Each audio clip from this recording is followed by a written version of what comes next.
भगवान भगत तेरा होगा बड़ा एहसान होगा बड़ा एहसान युग युग तेरी रहेगी शान भगत भर दे जोगी भगत भर दे जोगी तेरे द्वार खड़ा भगवान भगत भर दे झोली भगत भर दे झोली आज लुटा दे सर्वस्व अपना मान ले कहना मेरा हो आज लुटा दे सर्वस्व अपना मान ले कहना जाएगा पल में तेरा जन्म जन्म तेरा तू छोड़ सकल अभिमान छोड़ सकल अभिमान अमर कर ले अपना भगत भर दे भगत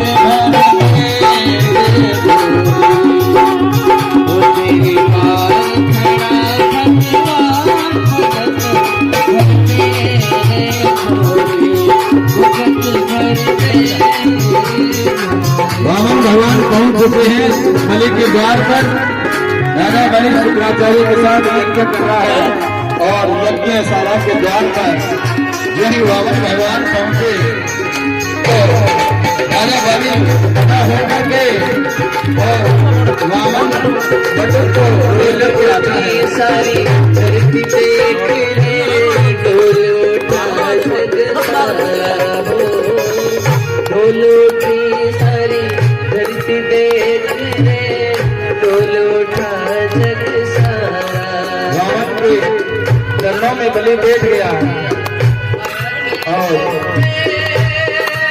स्वागत करने लगा।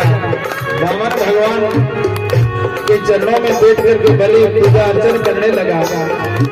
सुंदर सजी झांकी का दर्शन करते हुए भजन के साथ आया तेरे दर पे जगत का पालनहारा रे जगत का पालनहारा मैं आज तेरा मेहमान तो आज तेरा मेहमान तू कर ले मुझसे जान पहचान भगत भर दे भगत भर दे तेरे द्वार खड़ा भगवान भगत भर दे झोली भगत भर दे भक्तवत्सल भगवान की जय हो। स्वागतम ते नमस्तुभ्यं ब्रह्मन् किं करवाण ते ब्रह्मर्षिणां तपसाक्षान् मन्यमे त्वयार्यवपूर्धरा। बटुक भगवान को देखा, वामन को देखा, ब्रह्मचारी के बटुक को देखा तो यज्ञ स्थल से खड़ा होकर के बलि और द्वार पर गया। द्वार पर आकर के बटुक भगवान को लेकर के आया, वामन को ऊंचे आसन पर बिठा करके और कहने लगा स्वागतम ते नमस्तुभ्यं ब्रह्मन् किं करवामते। अरे मैं यज्ञ करवा रहा हूँ शुक्राचार्य से और मेरा 100वां अश्वमेध यज्ञ पूरा होने वाला है और इस यज्ञ में आप बटुक का पधारना मेरे लिए अति शुभ कारक है। इसलिए मैं आपका स्वागत करता हूँ। आए हुए ब्राह्मण को मैं कुछ दान में देना चाहता हूँ। आपकी जो इच्छा है सो मांग लीजिए। और महाराज बटुक ने कहा ब्राह्मण रूपाय वामना एवं त्रिणे पदान पृथ्वी संप्रददे। बलि से वामन कहते हैं हे राजन मुझे कुछ भी नहीं चाहिए, मुझे तो बस यज्ञ में सम्मिलित होना था, तुम्हारा दर्शन करना था, तुम्हारा नाम कीर्ति बहुत सुना था। बलि कहने लगा महाराज कुछ तो मांगे। तो कहा अगर मुझे देना चाहता है तो मुझे तीन पैर भूमि चाहिए। त्रिपदाने पृथ्वी संप्रदरे, मुझे 3 पैर भूमि चाहिए। बलि हंसने लगा और हंस करके कहने लगा हे राजन, हे बटुक भगवान, आप तो बिल्कुल जैसे छोटे हो वैसी छोटी बात कर दी। 52 अंगुल के समुचे आप हो और आपने तो बहुत छोटी बात कर दी। अरे आपने मेरी कीर्ति नहीं सुनी क्या? वामन भगवान कहने लगे अरे आपकी कीर्ति खूब सुनी है। अरे बलि तू तो बहुत पूरी संपूर्ण स्वर्ग पर तेरा अधिकार है। तेरे पिता बाणासुर बहुत प्रसिद्ध था और तुम्हारे दादा विरोचन तो और ही प्रसिद्ध थे। प्रहलाद जी की तो उनके पिता की विरोचन के पिता प्रहलाद की तो कहना ही क्या, वो तो परम भागवत थे, भगवान के परम भक्त थे।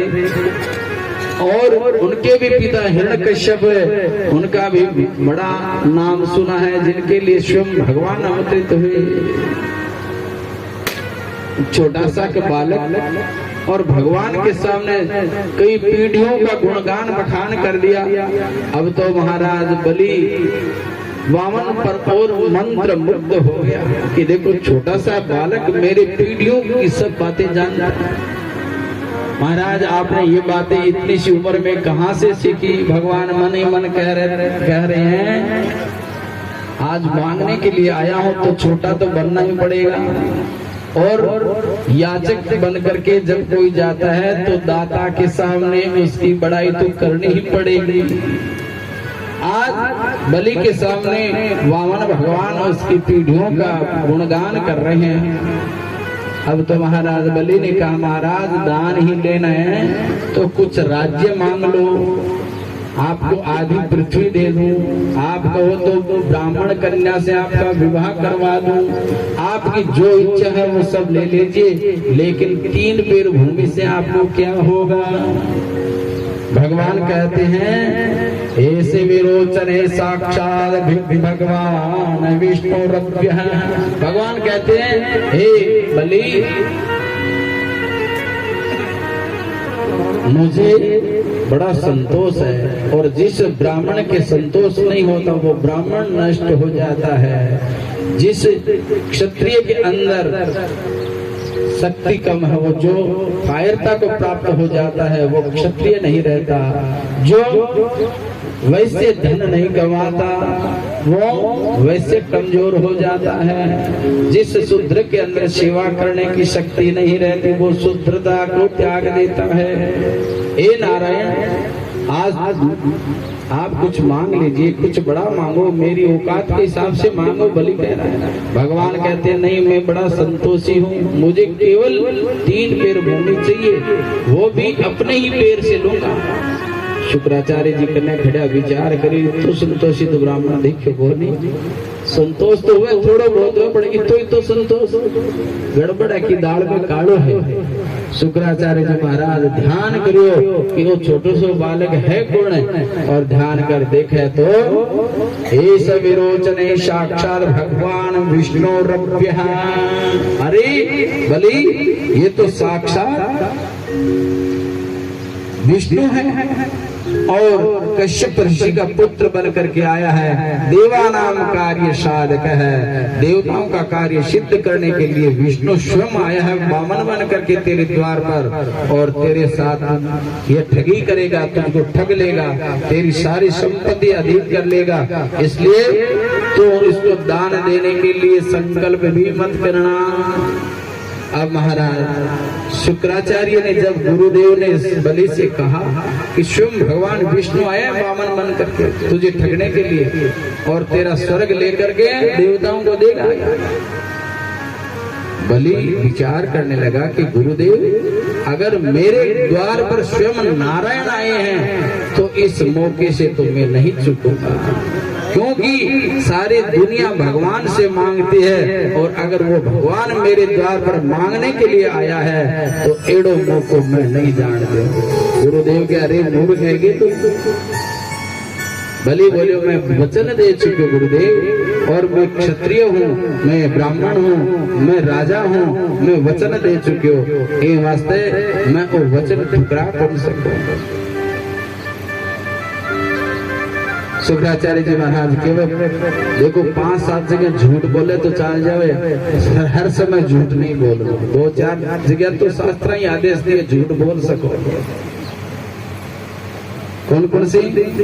स्त्रीषु नर्म विवाहे च विद्यर्थे प्राण संकटे गो ब्राह्मणार्थे हिंसाया, यानी किसी कन्या के विवाह में कोई बाधा आ रही हो तो उसके लिए झूठ बोलना पड़े तो दोष नहीं है।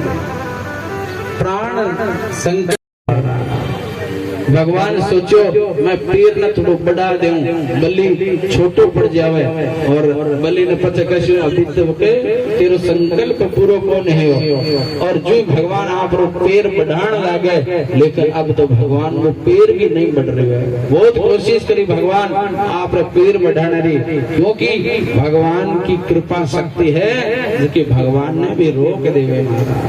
भगवान के सर्वस्व समर्पण कर दिया बलि ने, और स्वयं भी समर्पण हो गया। भगवान कहते जो मेरे समर्पण हो जाते हैं उस पर मैं बड़ा प्रसन्न होता हूँ। भगवान ने कहा हे बलि, तूने अपने आप को मेरे अर्पित कर दिया है, अब बोल तुझे क्या चाहिए। भगवान के सामने बलि हाथ जोड़ के सो कुछ ले लियो, चीज देनो योजना लियो ही क्यों?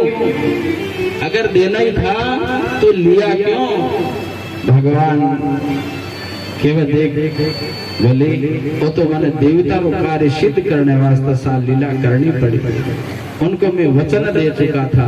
लेकिन जा आगे के मनवंतरों में तू इंद्र बनेगा, और अभी के लिए तू जा सुतल लोक चला जा। भगवान सुतल लोक भेजे। उन टाइम बल्ले केवल भगवान ने कि प्रभु